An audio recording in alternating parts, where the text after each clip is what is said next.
Hey everybody, come on in and see my office in the Senate Russell Office Building.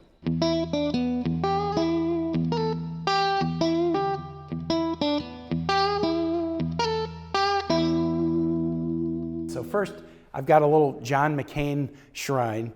This was Senator McCain's office for about 25 years. And when he moved around the corner in the Russell Building, I got this office. John was my Armed Services Committee chair, and so I have a little tribute to him right here, including, you can see how messy his desk was, and you can see how clean my desk is. This is where I do my work. One of my sons is a photographer. I have some of his photographs on my wall, which always make me feel good when I come in every morning. And then on this very overfull mantle, I have a memento from the day we opened the Silver Line to Dulles Airport and beyond to Ashburn. The single hardest project I've worked on in my entire life. Took me years as lieutenant governor, governor, and senator to get it done. But that day, November 15, 2022, was a real proud day for me. Here's a picture of me. Some of you know I like music. This is a great one. I'm playing with a great blues guitar player named Supachik in the Ground Zero Blues Club in Clarksdale, Mississippi, in the Mississippi Delta. I think my friend Chris Murphy in the Senate caught that photo when we were together on a civil rights tour.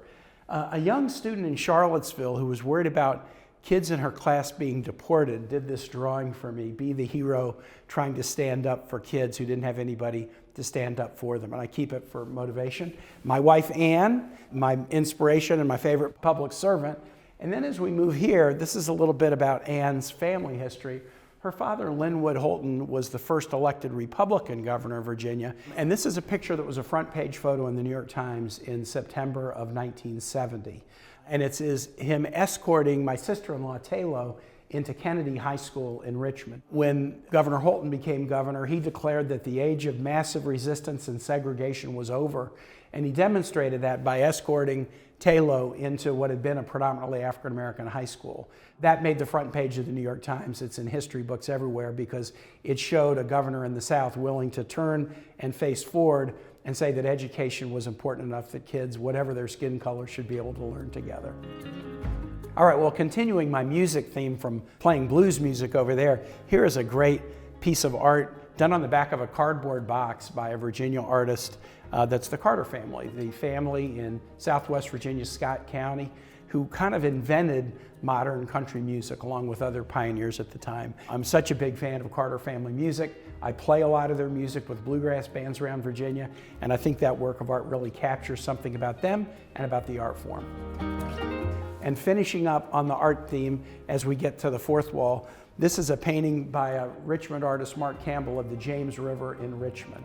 In my time as a city councilman and mayor, in my time as governor, and now here in the Senate, I battled very hard to clean up the James River, to make it great for boating, swimming, fishing, and now the James River is a wonderful place with all kinds of wildlife.